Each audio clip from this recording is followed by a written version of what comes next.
here, welcome back to Lone Fox. Today I am doing another IKEA hack, so part 2 of my IKEA hacks. The video last time did absolutely insane. It has like 230,000 views, and I'll make sure to put it in a card up here in case you guys didn't see it, but it was so good, and I'm excited to have another one for you guys. These projects are also equally as good, so definitely give it a thumbs up if you enjoyed, and please do not look at my hair. Like, I'm getting it re-dyed in like an hour, and I just didn't want to go through like washing it and fixing it for this video, so I'm just doing a quick intro before I run out so I can get this video up for you guys.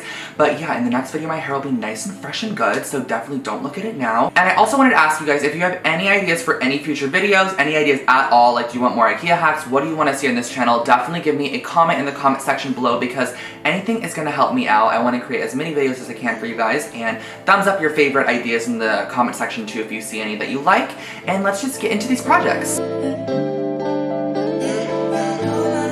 I'm so in love with this project. All I used was some cement, 2 of the IKEA blondables, some spray paint, and glue. I actually didn't use the paint at the end. And so what I first started off by doing was mixing up my cement, which if you watch my cement DIY video, I go into more detail, but you just mix the cement powder from the hardware store with a bit of water until it becomes like a nice creamy consistency. And it's so easy to mix in plastic cups like this because you would actually squeeze the edges and sort of mix around the concrete mix.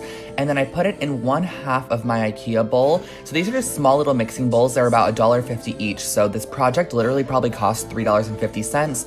Mixed up a bit more of that cement, and then make sure to tap all of the bubbles out to the bottom. You can see after doing this for like maybe a minute or so, a lot of the top becomes very, very smooth, which is exactly what we want.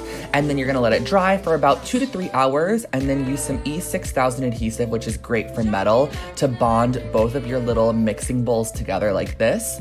So once those have bonded, you're just gonna let them sit probably for a couple more hours. I did this project all in one day. And then I used a bit of brass spray paint to spray paint the entire object and sort of lock in the whole finished look. And it literally looks like a completely finished piece of solid brass. And I'm so in love with this.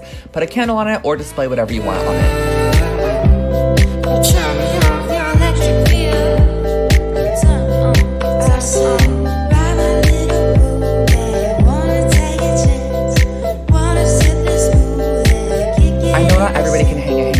From their ceiling, so I created this alternative method using one of the shelf brackets from IKEA and one of the hanging plants along with some twine and scissors. So what I started off by doing was cutting 6 equal lengths of twine, and I just give myself a random amount, whatever I think is a little bit more than needed. It's not expensive, so don't worry, you're not like wasting the actual twine.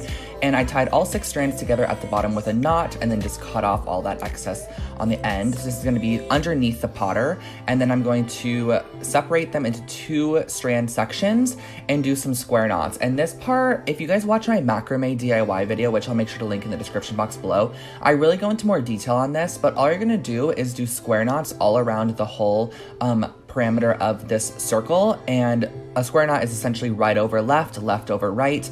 And then using the strands from each knot, you're going to take one from the right knot and one from the left knot and do another knot. So you're just kind of creating like this macrame piece, and you can kind of see it here a little bit. It's super hard to explain on video, but you're just going to like knot it up a lot, enough until when you put your pot in there and you pull up the strands, it actually cradles the pot. So that's exactly what it did here. It looked absolutely incredible, so nice. And then I just created a nice large loop on the very top because I knew I wanted it to fit over the top of the shelf bracket without having to like attach any form of hook or anything. So I cut off that excess, slipped it on the shelf bracket, and you have your brand new like shelf hanging pot that looks insane.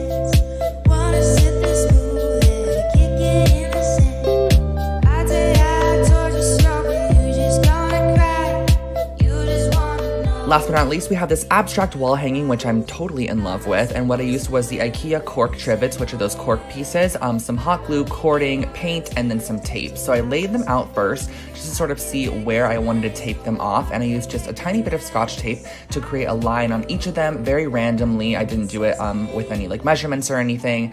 And then I used my white paint just to paint along all of these cork edges. And the great thing about these cork pieces is that you get them in a set of 3, and it's like $2.99 for 3 of them. So this project is another super affordable one.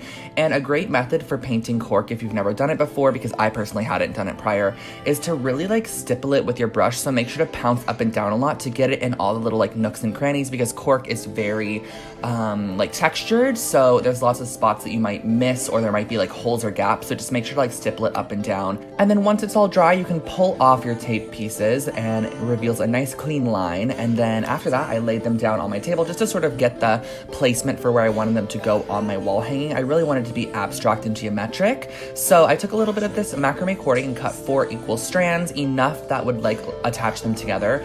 And this part's pretty self-explanatory. I just glued or hot glued the strands on the left and right side of the backs of 2 pieces, and then I repeated it on the top as well. So this is just gonna hold those cork pieces together. And you can do 1 in the center if you wanted to, but I thought that 2 on each side would just give it a little bit more of a stable look.